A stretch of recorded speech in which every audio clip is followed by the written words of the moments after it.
Why do we have to change sides? Should we change sides? I think there's like a lower third that's going to come up. All right. Just put the lower third up, Butch. Just put it up. Hi guys, welcome back to the UKLC. My name is Kenan Scoundrel Low. I'm joined by Jake Hipper and Matthew. Just so you can see that we're the right way around. Just in case you're confused, if you don't know who we are, by the way, and just in case you're confused, that this image is for me, and this one over here is for Jake. Yeah.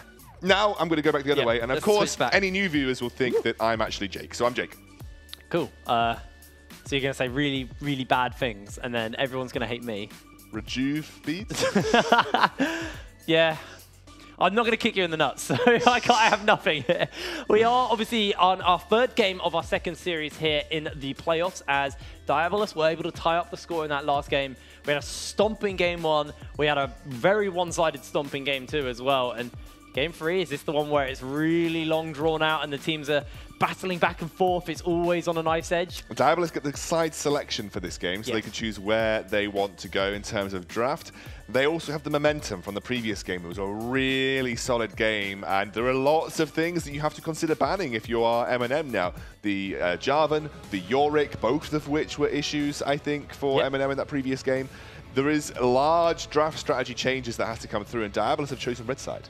All right, well, pretty much expected. Everyone, apart from that one time where Fnatic took blue side, has chosen red side. MnM took red side. MnM took red side, yeah, they did. Yes. So, going to see the Orianna banned away, first of all, denying that from Krogson. And I mean, just because we haven't seen it in this series doesn't mean it's not ban-worthy. Krogson on the Orianna in the last few weeks of the UKLC has been looking dirty. It is not nice. So take that off the board. That's not going to be a problem. I expect to see a Vladimir ban once again because it's a target ban at Curb and Krogson. Yeah. You can see Diabolus have taken away the Cogmore though. Yeah, so they're targeting one of the main win conditions for MnM, which is Monk on his Cogmore. It's tried and tested. It's very good. He's pretty well-rounded with that particular champion. Vladimir comes through, and you've got to think that MnM may be looking to first pick Jarvan if it doesn't get banned by Diabolus. I think it's a too good of a pick to give over to Diabolus right now because, again, it can flex so easily between Monkeys and Kerberos. And it's whether Nolty and Mummers feel comfortable taking that themselves. Okay. 14 seconds left for MnM to make their final ban. I don't know what Ox is doing. He's doing Grapefruit. Oh, he's doing Grapefruit. Okay, cool. Gonna be the Lucian. Okay, User's played it. Both games. Both games. He has had a decent-ish performance. Well, the last game he looked very good. The first game, he was one of the players on Diabolus who wasn't inting. Well, so you know nice. he's comfortable. So that's the thing. You don't want to leave him being comfortable. Now, the issue that you've got now is that Jarvan is something that the Diabolus are very happy to pick up. Yorick is something that they're happy to pick up. And you know they're going to pick it in first rotation if they get the opportunity. I mean, they have to take either the Galio or the Jarvan here, because if Diabolus get their hands on Galio Jarvan, the Demacian Death Bowl, you don't want anything to do with that. That is one of the most filthy combos at the moment. Easy to execute on as well. And I'm waiting to see, but I think if I were... Once again, they blind pick the AD carry for Monk. They want to give him a comfort pick. Vayne, 50% win rate here in the UKLC, has been rising in presence in the last few weeks. I mean, I like that Monk gets a lot of the priority here. And I know that Vayne is really strong, but she's not unbeatable. You can see she's got a 50% win rate across the entire of our UKLC split. I think that might be slightly inaccurate now that Matty got the wins. But you can see it's just such an easy 1-2 for Diabolus to go. And you could say even go for the Galio. You can go for that Death Bowl. You could pick up the Yorick for Kerberos, which has been so powerful for him. I mean, that is just... In my eyes, you're giving Diabolus exactly what they're happy to take, and you're giving them things that they've performed so well on.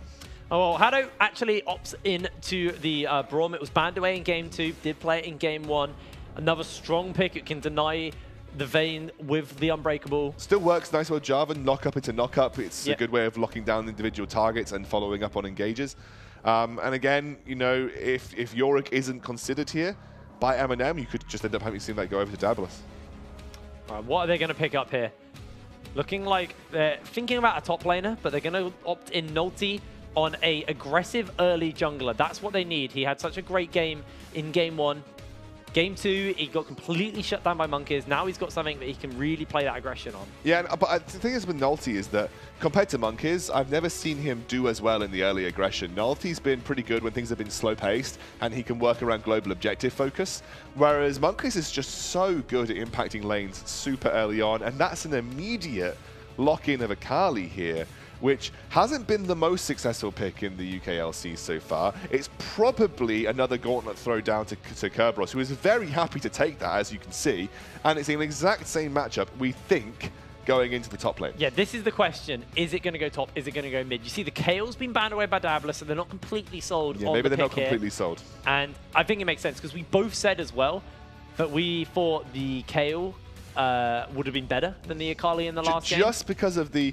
And I want to stress this in particular, just because of the fact they needed to wave clear. You can't hold it together, can you? No, it's fine. All right. I'm used to seeing this kind of stuff go on behind yeah, the screen. I know. This is it's a strange home here at the UKLC. I'm sure you'll find Basically, here at the UKLC, we just say, well, let's do this and see if it works, and then it does, and now we've got an Orcs. I don't know. Is he coming over here? Are you coming over here, Orcs? Like, I mean, I feel like he has to He's now. dancing away from the cameras because he doesn't want to. I feel like he has to go over at here. least dance over there. Orcs, no, put it back on. You gotta come dance now. Fine, I'll wear it then. I'll wear it and cast in it. Okay, fine. He's coming over. He's coming back over. All right, here we go. Just go off camera. Go off. All right, I'm going to do the rest of the picks and ban. The Jax, the Kale have been banned away. MnM looking for one more ban. The question is, what do they want to deny? Do they want to continue to pinch the mid pool and give the Akali over to the mid lane? They've taken away the Syndra, so I'm in the belief that Chibs is going to be playing that Akali mid lane. How's it going, Duck? Am I hearable? Slightly.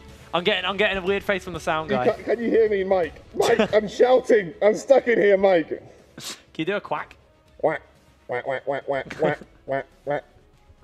All right. Well, you can't see. Can you see through your nostrils? Whack, So if whack, I was to whack, do whack. that, poke you in the eye. Whack. There's a unicorn one out there as well. You're gonna get really sweaty. I'm trying to do Donald the... Duck. All right. What'll it bring? I can't do Tristana. No, I can't my mouth's too dry for it. I Tristana can't has see been what the bloody picked hell up is here. going on. You don't know what's going on? No? I mean, if you look at the screen behind you, we have the champion here, so you can see there as well. Whack, whack, whack, whack, Oh, whack, whack, whack. God's sake. Whack, whack, whack, whack, whack, whack. Whack, whack, whack, whack. Whack, whack. Whack, whack. This is my life. This is semi-final. Come on, babe. I just picked his nose. Oh boy. I mean, this picks and bans hasn't been too eventful, I guess. So, God.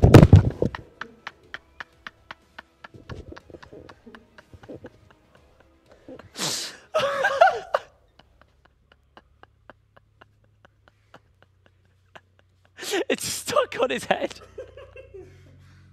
Go away.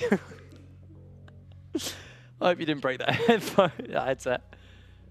All right. I mean, Can you still hit me? ooh. Oh, God, no. no. Okay, we're You're good. breaking the We're good. face. We're good. All right, so the Aurelia's going top lane. The Akali has been picked up. Lord. Do you like casting with me? I enjoy casting with you and Orcs, funnily enough. This is why I enjoy casting with you, because it's different. We don't have stuff like this elsewhere. No, you don't. You don't. I didn't even see the compositions. Can you? Should we show it to the European Masters with her? Yeah, should we bring it to With the European with the Masters? old hats. Oh, Fortunately, they'll love that. Orcs can't attend. But. Poor guy. Anyway, so can Maybe you tell me that's the why he got compositions? violent with you. What's that? Maybe that's why he got violent with you at the beginning of the show. Maybe A bit of a little anger. bit of Just deep-seated bent off anger. from frustration. Can you just run through the compositions for me? Because unfortunately, wearing the duck mask, I couldn't actually see what was going on. Aurelia, Yeah. Rek'Sai, Okay. Akali, Yeah. Vayne. I want to say Alistair. All right. Okay. Cool. Okay, So, and then I think it was Yorick, yep. Jarvan, Jarvan. Zillion. Believe that was a Tristana. Yes, it was Yeah. a Tristana. And a Braum. Braum. Yeah, in the Braum. Hey! Okay. So Chibs has got his Aurelia, which is something that's been banned against him quite frequently, It's right? not Chibs. It's Mummus has got the It's Aurelia. Mummus on Okay, Aurelia. so Mummus has got the Aurelia. And I was going to see Akali mid. So Akali mid into Zillion is terrible for Akali, mostly. I mean, you have to rely on the smoke screen to try and avoid that second bomb, but we're on to the Rift. Onto the Rift for our third game of Series 2, our 6th game of the day. Winner of this will go into the finals and look to try and get themselves a spot in the group stages at the European Masters and also take the title as the best team in the UK. Which is what it's all about, right? It is. No, you want to be known as the champion of the UK scene. No greater meme award is there than being champion of the UK scene. You win a rubber duck mask if you win this tournament. Don't give away our props. We don't pay money. We pay in rubber masks. There is no prize money, by the way, guys. It's just all rubber masks. Yeah, if your teams have been telling you something, you might have to have a little chat with them. You've been deceived. I don't know how percentage prize share works with rubber masks, but you're going to get a boatload of rubber masks. We've got plenty of them. And when I say plenty, we've got 2, so you get 2. It's not even enough for the full team. Oh, I love my job. This is great. We don't even need to talk about League of Legends. We could just put masks on and hit Jake in the head. It's the most unique show I've been on. That's what I love about it. You know, we know what we are. And that is very special. We haven't even got a real fireplace. So interesting to see that this is a very sort of non-Vayne friendly composition. That's what I'd like to call it. Like it's a super assassin focused composition with the Akali and the Irelia, both of whom want to dive. Rek'Sai can also follow, and then you've just got Alistair and Vayne. I'm guessing the idea behind this is that you have spent so much time worried about the Akali and the Irelia when they're diving your backline that the Vayne is going to remain relatively untouched. There isn't also really, apart from Jarvan, isn't any direct way for Diabolus to actually deal a significant amount of damage to the Vayne. The key thing actually here is when the Kog'Maw first got pulled out, they played a comp quite similar to this, where they just had people jump into the team fight, and the Kog'Maw just couldn't be touched because he just stood away from the fight. Vayne has to get a little bit more close and personal because of her short range, but you could see a similar style come out from MnM, where they throw everything forward, and that's such a problem that Monk is just free to fire on the backline, while Nulti and Shogun just peel for him. I think also if you look at the fact that, one second, Kerberos, Nulti hanging around on the sidelines here, but the wave isn't in a great position for a top lane gank, so I don't think we'll see too much action, unless Kerberos face checks, which he might do. They might just go where the stun connects. They've got the knock-up.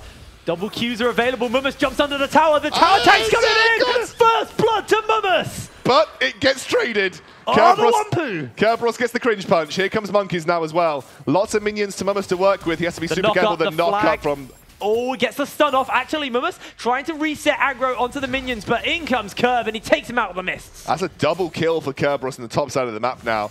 A little bit awkward tower dive coming out from Diabolus, sorry, rather MnM there, and Kerberos gets off to a really nice start. I was just about to talk about, you know, how the fact that if you're diving Yusa, who really is the only person that you're going to want to dive in these team fights, unless you're going to you're locking up Croxon, he's probably going to be more concerned with surviving than killing the Vayne. And then you've got very few people who are going to blow Vayne up on Diabolus, because she's going to be able to condemn most of them away. And as long as you can dodge out the Zillion bombs, you're not in a bad position if you're Vayne in these compositions. Definitely feels to me like that dive, though. Just going back to that for a moment, there was a lot of communication errors there. Hopefully we get a replay of that, because Nulti, you saw, actually walked away and then had to flash back into the tower because he realized, oh, we're going for this.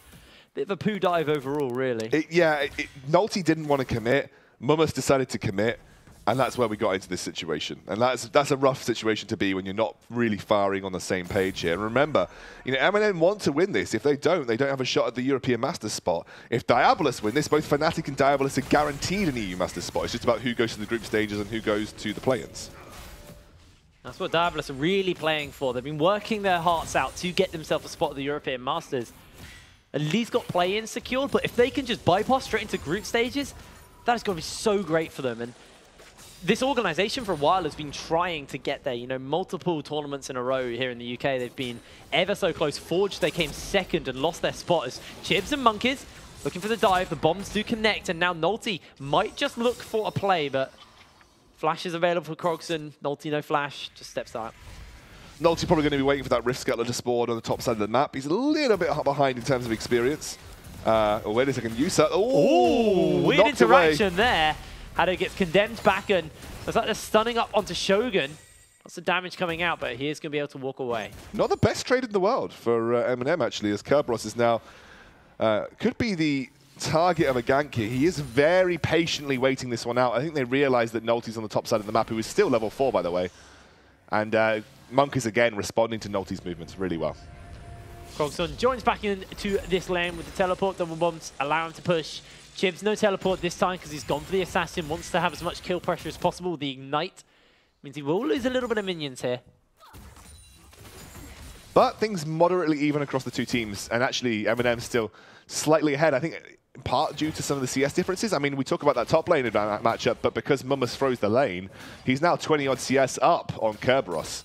And Kerberos, despite having those 2 kills, is actually a little bit down compared to Mummus playing this laning phase. So Mummus has done a pretty good job despite the pretty awkward start to his lane. Oh, Chibs actually dodges away from the bombs, gets a great trade off there. All that movement speed doing wonders, the fleet footwork. Giving him the heal, the sustain. You can see Monk is now. The Infernal Drake is the first Drake, so that is something that MnM are going to want to keep their eyes on. Monkeys is now on the bottom side of the map, maybe looking for an overcommit. As Nolty moves in, they're going to go in. The 2-man pulverizes on, the Condemn goes down, and Monk looking to get the kill, but Haddo is going to get picked up on the tail end of the trade. Bang from Monk. That was pretty good from Shogun and Monk. I like that a lot. I think also Monkeys was waiting on the left side of the map, and he was waiting for a gank opportunity when they committed, but because they committed and Nolty showed up at the same time, he was like, actually, I can't commit right now because Nolty's right there. Nolty's gone the Conqueror as well, not the Halo Blades, which we saw earlier on. I think it was Dan went into the Halo Blades earlier today. I think he's opting more into this as Infernal Drake gets picked up here for MnM, the second Drake as well. Another Infernal. Yeah, and that's a good start for MnM. This is exactly what they would have wanted to see. Although in the meantime, Kerberos is doing Kerberos things and takes away the blue buff because the wave is frozen again in front of Aurelia's turret, and he's again struggling to get into CSing range, but he does get a nice objective on the top side of the map right there.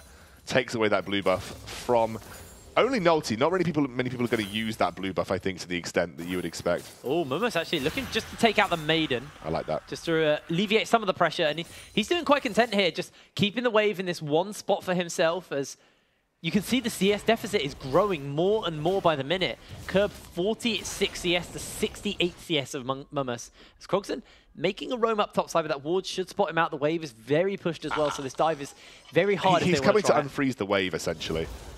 I think Kerberos has been struggling so much with Mummus freezing the wave. They've actually had to rotate Krogson up to simply unfreeze the wave here. That's rough. That's real rough. Oh, Mummus actually might just try and tank this wave to try and hold it. Krogson's having to stick around because he doesn't want that to happen. Okay, the wave finally does reset, hit into the tower, but it's a big wave as well, so potential for a setup again from Mummus is still there. Have to see how he decides to play out these next few seconds. It's honestly one of the most frustrating things in the world as a top laner, when your enemy top laner just freezes the wave by their turret, and no one is willing to help you unfreeze it, and you just sat there like a lemon in lane, like, I can't do anything. I can't get close to them because, you know, as soon as a Rek'Sai appears, I'm just dead. You got the Phage and the double daggers as well from Mummus, so he's building towards that Triforce where Kerberos wants to get his own Triforce, but at the moment he's just sitting on the Ninja Tabby and the gold denial, even with that double kill he got, is doing wonders here for MnM in the top lane. But we do need to look at the broader picture. We do need to look at the rest of the map. Nolty's been pretty efficient with that early gank. Monkey is unable to join in. Yeah, Monkeys has been a little bit subdued here, although you see Haddo very telegraphed. Monkeys are coming in. Shogun's going in. Headbutt pole. You see Monk's already running away. Got the bomb on top of him. Forces that flash out. The dunk comes down. Now a knock up by Nolty. They're in the midst of free. You can see Chibs trying to join in on the sideline though. Nolty trying to heal. Uses the ultimate to jump into the fray. Now Chibs flashes in. The headbutt pole comes in. And Chibs may just look for a kill onto Monkeys as he does get it. It's Shogun to take it away. That's a nice play by Shogun there, but realistically, it was a bit of a rescue play considering that MnM had already come back from a losing position there. It was a 2-for-1 for Diabolus at the end of the day. And Monkeys goes down once more. Mummus now doesn't get the stun. A speed up from Krogson just in the nick of time as well to get him out. That was a really nice headbutt pulse combo from Shogun though. 2 in a row.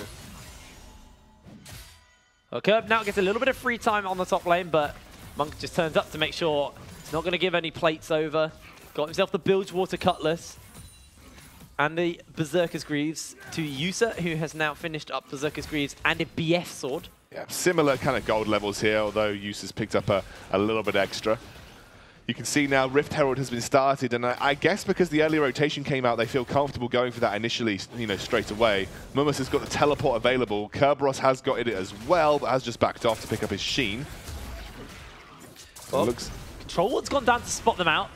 Last time we saw this Rift Herald start up quite a big fight, and Monkeys wants to try and steal this away. Teleport's already been used. The Shuriken flipped out by Chibs to disengage for the moment. They're trying to get on top. Can they steal it away? Monkeys does get it, and he's going to try and pick up the Eye of the Herald. Now Halo in the midst of the fight. That's going to be the Vanguard's edge. The three-man headbutt pulverized by Shogun. They are ripping through them. Mumus finds himself the first kill, and Yusa is going to try and turn it around, but Curb's in the middle of the fight. Chibs is low. Monk is on the flag, and Dragon Monk is in the midst of the team. They're going to go down to Diabolus. Wipe MnM! Ooh, I thought there was about to be a pop-off of the Irelia there, but Nulty went down instantaneously. So we're not done yet, Chibs. Chibs! He's looking for it. He gets it. What was that? He just comes in, knobs Yusa, and walks away. Absolutely ruined. But they're going to get the mid lane turret with a lot of plating because they initially opened the Rift Herald as soon as it happened. So they get a nice return there. Realistically, Diabolus still came out on top. Diabolus do definitely come out on top. They can now look to try and turn this towards the Infernal Drake, but spawning up in 12 seconds. Should be able to get that as Curb. He's going to get some plates. He's got Maiden. He's quite content. What a turnaround. Monk went pretty ham in that fight on just a Bilgewater Cutlass. He was kind of stuck in the middle of it like, I'm Vayne! And then he just like, oh, I don't do any damage yet. I'm not actually at that point yet. Needs his Gwynzoo's, then his play, then he can do that play. And Mumus also started walking to that fight, by the way, at the start. Yep. Then realized he had to teleport quite late, and that was after Nulty had already got blown up. Rough fight there. Rough fight indeed. That will be the first turret blood going over for Diabolus with the use of the Rift Elders. Don't worry, fellas. That was a Hex Tech flash by Shogun. Not the full flash. Looks like Diabolus going to try and start up this Infernal Drake. It's whether MnM think that they can contest this. Shogun can get over that wall. Hex Flash coming up soon, but I don't think they're even going to have time as in comes Nulty. Doesn't quite get the steal off. He has to use the tunnel. He has one on the back end of the pit, so he can always escape. Nice and safe. Yeah, that was an attempted, I think, just last-minute steal, though. Chibs wants to make some work happen. Gets the Twilight Shroud in. Oh, my lord! That is damage. Is down. That is damage. Chibs absolutely ruining him. And now Monkeys going in, but you can see Curb. It's been engaged onto here by Mumus. Got the reset on the Q. One more Blade Surge is all he needs. And now Nulty gets knocked up by the Glacial Fissure. Doesn't have Flash, so he can't chase for a knock-up on the Monkeys. And these Assassins are starting to do some serious work here for MnM. They got 30 seconds to work with this turret plating as well. Monk now wants a piece of the action. Monk, you don't win that fight. You do. Oh, maybe you do. Monk, you don't. Maybe you do. No, you don't anymore, because Hado's here. Misses out on the Winter's Bite, and he's okay. Oh, Monk. A little bit aggressive. Yusa ready to sort of respond in kind, but you can see how much turret plating MnM just picked up off that initial set of fights. They got a couple in the bottom, a couple in the top. About to fall off, but they got a lot of gold off that little mistake there from Croxon. Well, actually, those bases get cancelled because there's a ward in that bush. So it feels bad, man. Okay, red buff. Going to hand it over to Yusa. They do spot out that pink ward. I was wondering whether or not Monkeys was looking at his map, or his screen at least. As this should hopefully be the Blade of the Ruined King for Monk at this point. You'd hope so. He's got at least a recurve bow. Nope, finishes it up. So Yusa now sitting on components still, but his items do cost a little bit more at this phase because he's going to go into the rapid fire cannon before he finishes up the Infinity Edge. Yeah, I mean, that's a very old school Tristan. What they used to do is they used to go BF Sword, rapid fire cannon, then Static Shiv, and then Infinity Edge. They'd often go BF Sword into Energizer. Yeah. I don't think you're going to see that here. I think you'll see rapid fire cannon, then Infinity Edge. But it's kind of like you work with the BF spike as your mini spike in terms of damage output, and then you go for the Energizer spike, which is more achievable and gives you an immediate impact, which you can then follow up with the Infinity Edge. Yeah, the reason why is you actually get the BF, not for the damage. It's so you can actually last hit minions. Yes. Of course. That's the also whole to have reason. a friend, because BF still stands for best friend sword, of course. Yeah, it is your best friend's sword. What else would it mean? You're looking at me as if I'm not trolling you. I don't know if you're trolling me. Of course I'm trolling you. Good. Oh, Nulty gets spied out here. Another GA. Immediate pickup for Monkeys, by the way. Mama's now waiting on the sidelines here. He's going to be forced to back away. Yeah, can just blade search those minions and pick them up. I love watching Aurelia clear minions. Yeah, it's very satisfying. I say this every time I see Aurelia or Ryze, but I love watching them clear minions. But what I also do enjoy watching is a good tower dive, or maybe just a good turnaround. Vanguard's Edge lands into the knockup onto Haddo. Monk is trying to slide into the fight. Monk has already used that dunk, and Monk's in with a flank. The Condemn into the wall, as Haddo will be the first victim. They're turning it around, the 1-for-1. Yusa pumping the damage out. The Geo gets used. Mama's blade surges and runs away. The bombs! Oh, he stuns him! It's gonna get stuns turned! him! Oh, the res by Croxton is massive! Yusa with a triple!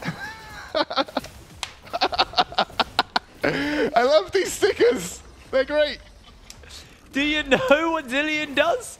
He's kind of like a GA with wave clear. Oh, God. User's like, haha, XD, I got it. They were asking me for what we would have.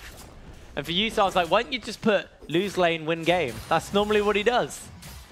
And it looks like with these couple of turret takes, the Diabolus have put themselves in a really strong position once more. The Baron is nowhere near spawning, by the way. It feels like we're at a stage of the game where Baron should be soon, but we've still got 3 minutes until Baron gets here. Monk just like literally XD'd his way into that fight. He was like, teleport flank Vayne, let's go. He's done it twice. And he was like, I'm going to focus Braum, guys. With the unbreakable up. Braum's up, guys, I got him. And then Eustace like just like pumping out the auto attacks. Just going mental. Thank you very much, my darling assistant. We're getting a little note. You're not meant to read this one. I don't even know what it says yet. I'll have a little read. You can fill some time. Okay, cool. I was just reading the note that we were given by production, but it doesn't. I can't read the handwriting. So. Okay. 4-1-3 on Yusa, by the way. He has picked up the Infinity Edge second, which was the big spike that we're working with. That's a nice 2-item spike for the Tristana. You'd like a little bit more. You need some more items there, but Infinity Edge Static Shift does hurt. I mean, yes, especially when you're fighting into a BF sword, sorry, a Blade of the Ruin King pickaxe Vayne. That's rough. That's a big double bomb. That's rough. A great Condemn comes through, though. Monk actually throws the ulti out. He's not going to turn it. Croxton in the front line. Haddo throws out the Glacial Fissure, and the bombs are on Shogun. Now Curb's in the fight. The knockup lands onto him, but in goes the cage. Oh, massive Vanguard's Edge! Diabolus are getting absolutely annihilated underneath their turrets. MnM, what the hell was that? That was a big Vanguard's Edge coming out from Mummus there. What a flank. Low HP bars everywhere. It's like an Aurelia's Paradise. Spam Q everywhere. Sprinkle the salt, baby. Absolutely destroyed them. They get themselves an Ocean Drake to boot. Next Drake will be Infernal as well, so that is going to be so hotly contested. Yeah, absolutely. Baron's going to be up before that too, so you know you're going to see some huge... I mean, it's incredible how much more impactful a Vayne is when she's not flanking. Yeah, it's great when a Vayne plays from the back. Doesn't focus the brawl. doesn't teleport into the back of a team fight. Like, I'm helping! Thanks to the Cataclysm, nerd. That looked like a really bad setup for MnM, though. There was lots of double bombers, but you're seeing some of the limitations of the Diabolus composition in the mid-game. Chips! And goodbye. Okay. Chips is 4-0-3. It doesn't matter. By the way, something that you often pick, I think the reason they pick Zilean is like, you see an Akali, you're like, I don't want my carry to die, right? So I pick Zilean. Doesn't matter if your Zilean ultimate lasts like 2 seconds. I mean, Chips is going to get that down in an instant. They're like a GA. They're stuck on the floor. You double bomb their body to try and allow them to escape, but Chips is just annihilating right now. Yeah, Chips is literally one-shotting people at this point. He's so filthy. Actually uses the shuriken flip in and out. Gets a satchel on his head. As already a fight's breaking up Shogun. Gets the headbutt pulverized off. Doesn't have his ultimate just yet, so does need to be a little bit careful. It's back up. Looks like they're just going to step away. As Baron Nashor will be taking to the Rift in 10 seconds' time.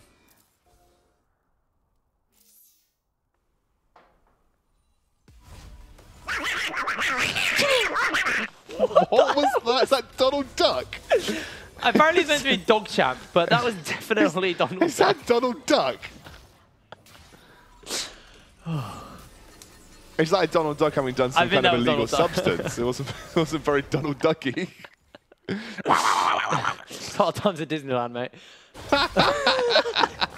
Well, Abby's worked there. I'm sure she can tell us all about Donald Duck's adventures. Yeah. All right, let's refresh. I am having a glass of water. Sound effects aside. We have a Vayne who's almost at the Ginsu's, which is a nice 2-item spike for the Blade with the Blade King, but I'm really looking towards Chibs. I mean, the damage output that he has right now is ludicrous. Okay. Oh, yeah, so we got asked by production. It's something that you guys might want to be involved with. When we spawn Baron, we sometimes like to play funny sounds. If you have any sounds that you think are appropriate for a Baron spawn, and I'd like it if they're kind of memey. You know, yeah, like I've got one in mind already. Kind of fun sounds. Make sure you tweet us the sound, UKLC. Just give us a YouTube link, and we can get the sound. I want to hear it say dicey, orcs. Well, just orcs. Dicey. Or book. Book. Dicey. Spicy. Book. We should just get him to say dicey, spicy book. Dicey, spicy book. Kerberos again, just trying to find pressure on the side lanes. That's kind of what he does. Hasn't had the same kind of impact this game, though. Hasn't really been given the opportunity. And I think that's mainly because there are actually carries now on MnM who can respond to a Yorick a bit more readily. And both Akali and Aurelia can match the Yorick and clear waves, which makes Kerberos' split pushing it a little bit harder to pull off. Well, Chibs now 403. Well, 750 gold. He's a big, big shutdown. He is. He's got the Oblivion Orb, got the needlessly large rod as well under his belt. You can see with Diabolus, after that last fight, decided maybe they don't want to fight anymore for the moment. I think the problem with the Diabolus composition is you're looking at a Yorick who's kind of useless in team fights, and then you've got Monk who's gone full damage, so he's fairly squishy. And then, like we were talking about in the last game, the limitations of the Zillion, where you have to hit your bombs to be relevant. So if you miss your bombs, you just have no damage for a little while. And then you're then relying solely on Yusa to be your damage output in the late game. So you kind of need to wait for Yusa to get bigger before you can enter a situation where it doesn't matter if Krogus is not hitting his bombs or he's zoning away, because Yusa's doing all the work.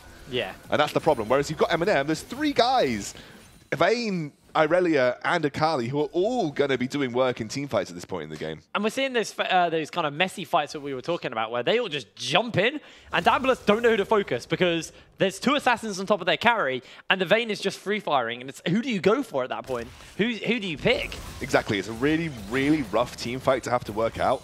And because you've got loads of CC being thrown at you, you have to make split-second decisions about where you want to position and focus. Nulty is going to see the rest of Diabolus on the sidelines here. Again, they're gearing up for another Infernal Drake in 20 seconds. Shogun on the front line. That's a lot of damage. Oh, they're jumping in, but Nulty can climb all over the wall. That's going to be the head, but Pulverize, a massive knockup. The engage is here. That's going to be a huge Vanguard's edge. Chips is stunned. He's forced to flash away. It's a 1-for-1 fight so far. The resurrections are coming through and the double bombs are on. That's a double kill for Monk, though. And Monkers will be next up served as Yusa is able to shut down Chibs. And it looks like they're just going to step away now. 2 for 2. And at that point, Yusa put himself on the outside of the fight. And it doesn't matter how messy it gets on the inside, as long as Yusa is the one on the outside of the fight, firing shots, Diabolus are in a fine position. They're going straight. This is going to go down so quickly. It just melts. 2 Infernals picked up now for Diabolus. The next is a Mountain as well. If Diabolus can get their hands on that double Infernal Mountain, Baron Nashor will just liquefy to them. I think you also need to look at the fact that the same thing, a good outcome happened for MnM in that fight. It was actually a pretty even fight across the board. And we were talking about those messy fights. I mean, Vanguard's Edge with a Kali Shroud, and then you've got all the extra mess going on. It's difficult to see what you need to achieve. And Monk was just left firing on the outside of the fight, and he was happy for that to happen. So you've got 2 AD carries, both of whom that want to avoid this cacophony of a mess in the middle of the team fight. And both of them just want to fire at the first thing in front of them from the outside of the fight. But you can't help but feel as the game goes on that Vayne's going to rinse her targets a bit more readily than the Tristana will. But Tristana will do it from a larger range, is where you can look to actually punish versus the Vayne. Because Vayne has to get quite up and close and personal. Now with Yusa finishing the Infinity Edge, the Static Shift, and the Rapid Fire Cannon, he is ready to unload in these fights. You can see Monk building towards most likely the PD. He's got that Zeal in his pocket. But when you've got GAs, when you've got the Zillion res, MnM have to blow up targets multiple times. Yeah, the GA is down for Monkeys right now, though, so you do have to be aware of that. Oh, the little fight in the bot side of the map. Yeah, you can see that Chib's actually just going 1v1. The Maiden is rinsing through him, and Kerb just gets a solo kill.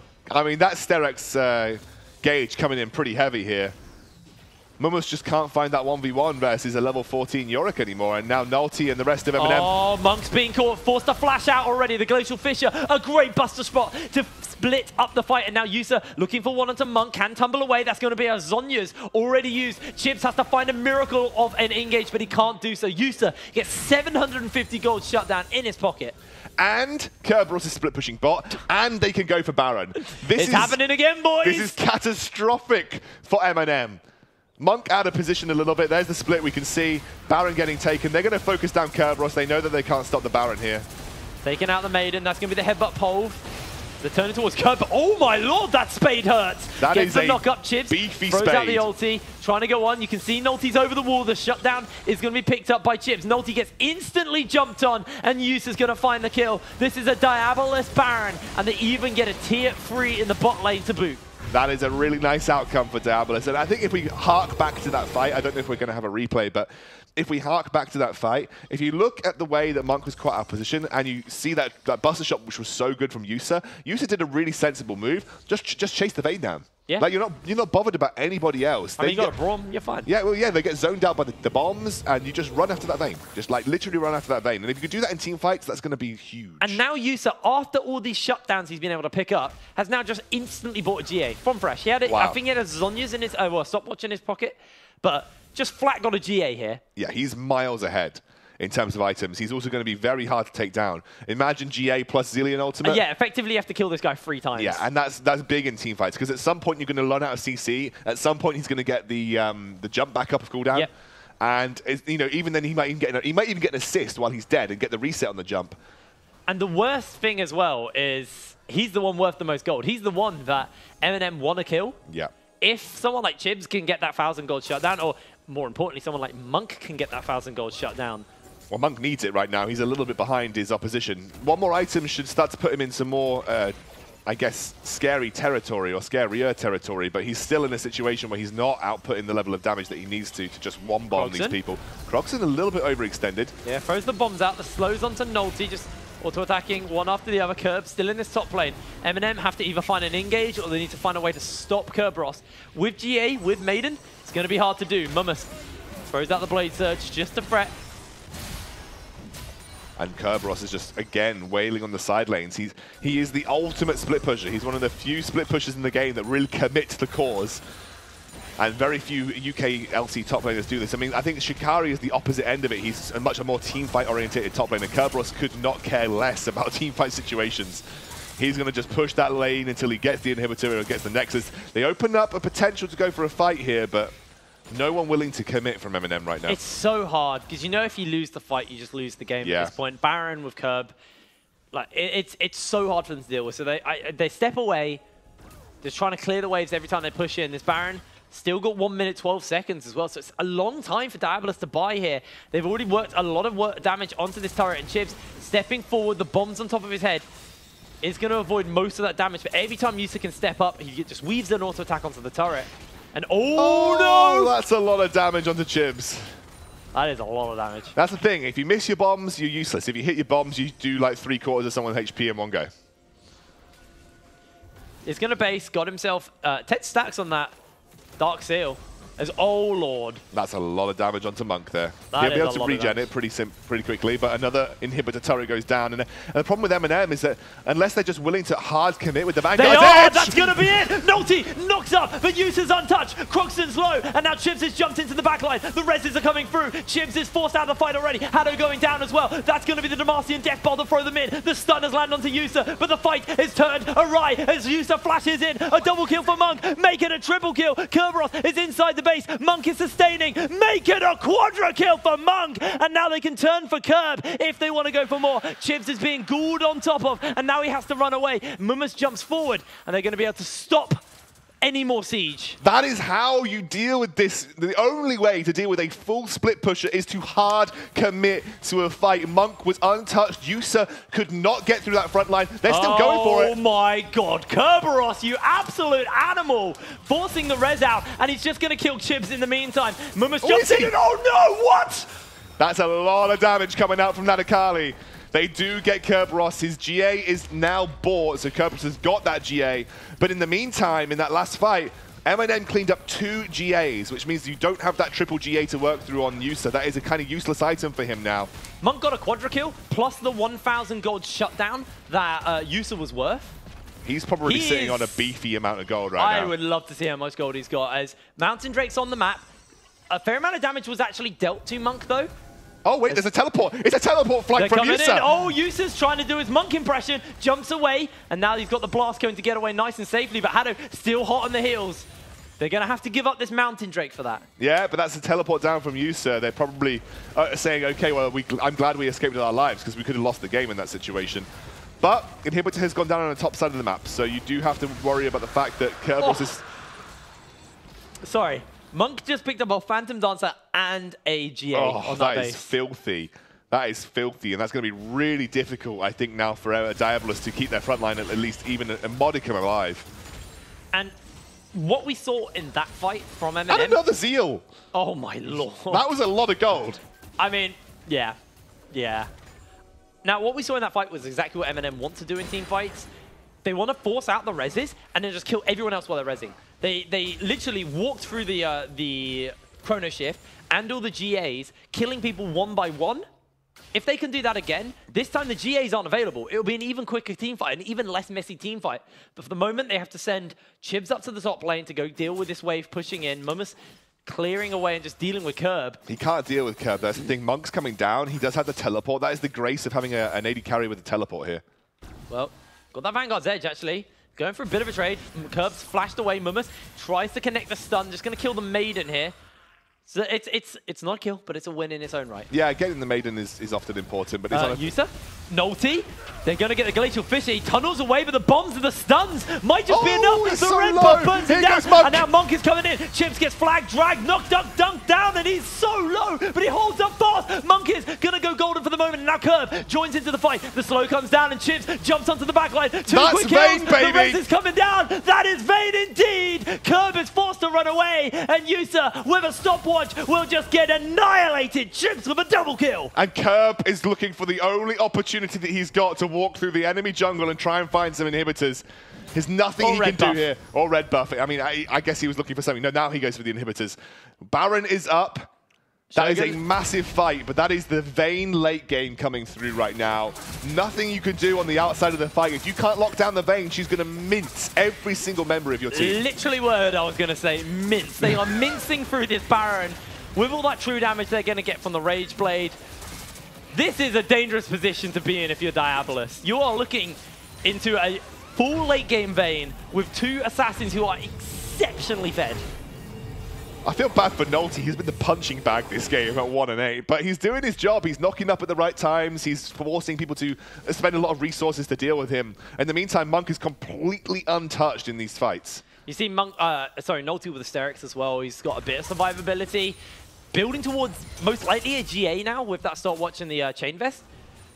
So he knows his job is to die for the team, but he wants to be as annoying as possible while that's happening. I genuinely don't like this Zilean pick. I think if you'd picked any kind of big team fight mage with lots of consistent damage, you'd be much better faring off in these fights. The problem with the Croxen is that, like you said, like once you've used your Q, you don't have any damage left. And with people being able to get through your ultimate so quickly, you're not really providing anything to a team. 35 minutes on the clock here. Double Inferno on Mountain is on Diabolus' favor, so if they do find a good team fight, this game will be done in a matter of seconds. You've got a ZZ Rock portal on Curb as well. No teleports available for Mumus, but Monk does have his, so if someone needs to go into a side lane, they can always send the AD carry, but it's not ideal. It's a big wave pushing in the bot side of the map as well. That's eventually going to start to prove an issue for the bot lane inhibitor of MnM, and they're going to have to send someone there. But without Baron to worry about, you're very happy to just split your resources across the map right now. Elder Dragon is the kind of the worry, which happens in about 1 minute and 10. Monk very aggressive in his positioning right now. Yeah, Mumus has no teleport as well, so they need to be very careful doing this. Can see that Mumus has gone to go clear out this wave in the bot lane. He's got a wave pushing for MnM in the top side, so he's looking to do the same here. The inhibitor has respawned, most crucially, and that's going to probably draw the call of Kerberos eventually. He's skulking on the back end of this team fight, and you can see it. And now with Elder Dragon up in 50 seconds, MnM posturing around it, can they afford to commit to the top side? That's the question. Well, we're going to have to see, because I don't know.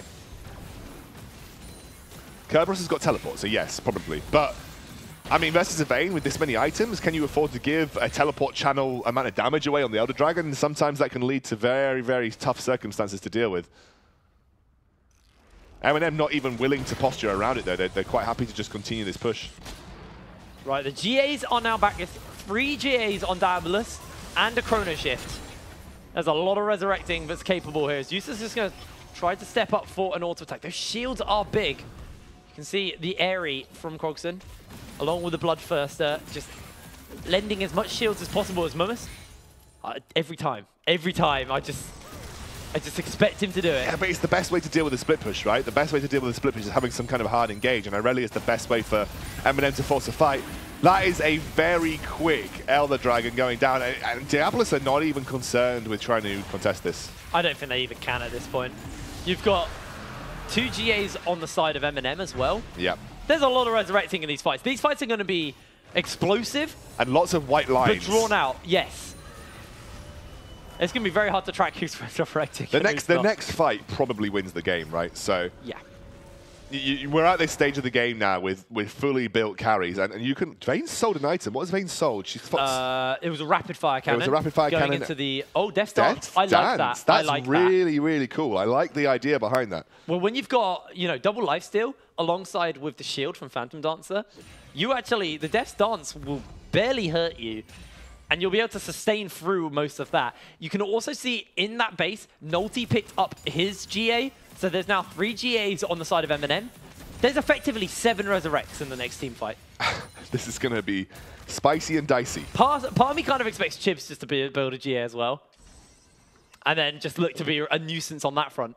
He's got Elixir of Sorcery in his inventory, so knows that this next big team fight is going to be hugely impactful. If he lives through the next team fight as well, the Elixir of Sorcery gives the true damage to the turrets and the structures. They know that the next team fight means that they will get the opening to win the game. Diabolus don't quite have to make that because that assumption just purely because of the fact they got the free open inhib, so they can just pick a lane, walk into it, and take it if they take a team fight. But this game's on a knife's edge here. Diabolus, even though they've got play-ins secured at EU Masters, they want to make group stages. Yeah, they want to be the first team to win the UKLC. Well, exactly. I mean, yeah, okay, we could talk about EU Masters, but we have the UKLC title on the line here, and that's a really important title. And it's a massive statement piece as well, because there's 2 LEC sister teams. You've got ex-LEC players playing in this league as well. And if you're the team to win over those teams, it's such a big statement for not just you as a player, but your org as well. And Diabolus have been fighting for recognition in the UK scene for a long time now. When they came on, they had to fight upwards versus a lot of opinions. They had to fight upwards versus a lot of commentators. And they've actually started to prove time and time again that they can build great rosters behind their organization. To get a win in the UKLC would finally be validation that Diabolus have been looking for a very long time. And I think, talking about building great rosters, this is possibly the greatest roster we've seen from Best roster I've ever seen Diabolus run, yeah. But then for MnM, this is one of their strongest rosters in a long time. In a long time, yeah. Again, for them, winning the UKLC is so big as they are like the ex-rulers of the UK. Yeah, before by. XL came on along with their rosters and started to challenge MnM. MnM were basically guaranteed wins almost every time they played. Monk takes a lot of damage at the start of this fight. Yeah, and that Death Dance even ticks him down to half HP. Yusa feeling confident to step up here. Those boots definitely still important here for Monk as Scryer's Orb's gone down, the Elder Drake has worn off.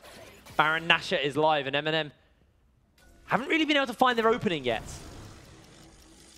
No, you can still see Mummus on the bottom side of the map. He's stuck contending with the Kerberos split push right now, which is just not easy for him to do. You can see Monk also with the teleport going down to the bottom side of the map. They're going to go on to Shogun. Shogun's been forced to use the ulti. Bomb's not going to quite connect, and Chibs able to clear that wave out for him.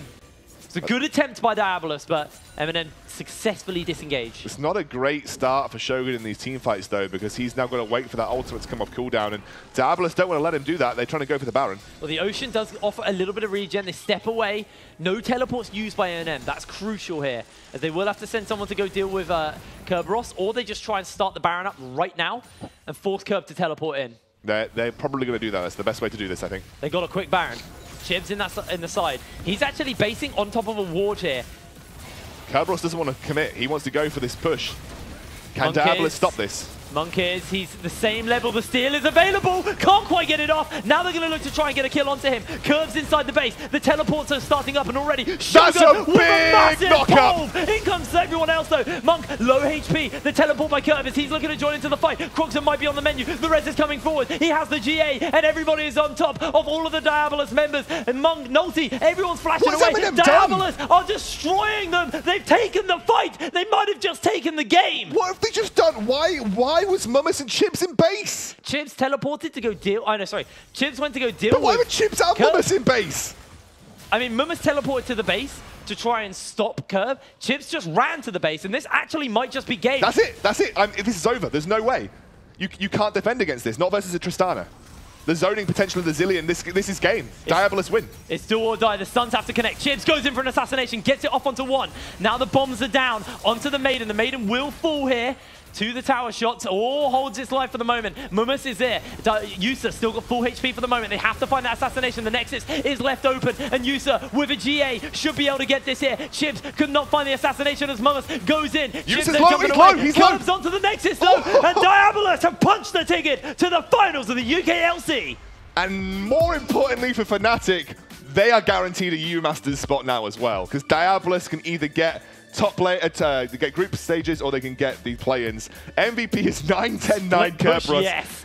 I think that's good. I think it's a very fitting MVP. I personally think second game was all Monkeys, but I think across the series, Kerberos had so much impact in his split push presence, and I think going into this Fnatic game, Shikari is going to have to be prepared to deal with an AFK top laner, because that's what you're going to get with Kerberos. He's not a team fighter. He just loves to split push. Now, if we do look at that game from MnM's perspective, that didn't look like a first seed versus fourth seed game at all. MnM challenged them quite a lot. I think our top four teams are all very close, though. I think you're looking at 4 teams in the UK that are all incredibly good. They've got great rosters.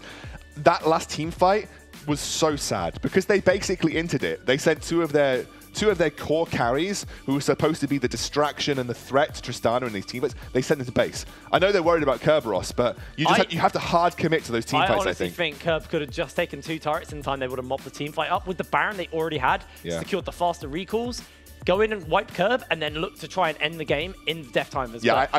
Look, there's a lot of what-ifs. These are split-second decisions that are really difficult to make in these scenarios. And we can sit here and say we would have done it a different way, but we're not in that scenario. So obviously, it's very difficult to say that. And credit to MnM, they kept that game alive for so long. Monk had some great team fights, but Aurelia and Akali, the both of whom were supposed to threaten the Tristana, were back in base. That was a dead team fight from the start. Yeah, unfortunately for them, but kudos to Diabolus getting himself that win. They lost game 1 and in style. They got stomped. It didn't affect their mental. They came back into game 2 with a game plan. They came back into game 3 with a game plan as well.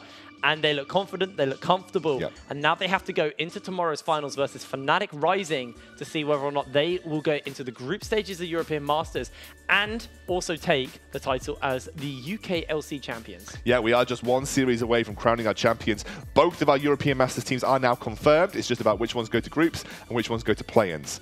Because again, Diabolus cannot lose their European Masters spot. Whatever the outcome of this game next, they can only upgrade it if they were to win versus Fnatic. Yeah, but Fnatic, they want to try and get themselves into the group stages. Let's have a little look at the bracket coming out today. You all know what's going on, but we'll show you anyway, just so you can see how everything's shaping out. It's spicy, it's dicey, and it's really difficult to understand. Fnatic beat XL earlier on today. Diabolus did just take that series versus MnM, and that now finds Fnatic versus Diabolus in a best of 5 tomorrow, which will take place starting at 10 AM as per usual on the weekend. I think we're probably going to go all the way to 5. I think it's going to be close. I think this is going to be a very close game. And I actually don't know who to call now. The marbles are 50% right. Yep. So maybe my mind we'll says Fnatic. My mind does still say Fnatic, but Diabolus have consistently outperformed. Yeah. And have beaten Fnatic on several occasions. So I think it's going to be very close whatever happens. But the argument is it also looks like Fnatic have found their stride, has found their form coming into playoffs. We expected them to do. This is a team who, the players, even when they've been on different rosters, we've always seen these players perform in a playoff scenario. Yeah. You know, Hado does it again. I don't know how Hado does it every time. Somehow always finds himself in finals of the UK scene. Yeah, I mean, every time. But also you got to look at the likes of Prospero and Shikari. You know, this is, if Shikari can win this is his 4th title in a row. Back-to-back in a row. For Prospero, it'll be his 3rd. So there's a lot on the line for pride here for the Fnatic members, as well as Diabolus, who want to take their first ever split and also just take the first ever UKLC, this brand new format, this brand new tournament we got running. So I'm really excited to get going. But so guys, am I. And I think there's lots of really good players that we're going to see tomorrow. Yes. And I just want to say to Hado, I know Candy Floss said you have no arms, but you've got really big arms, dude. You're awesome. And on that bombshell, we're going to be ending today's show. But thank you very much for joining us. We'll be back 10 a.m. bright and early for Diabolus versus Fnatic Rising in the UKLC finals. So until then, we'll see you later.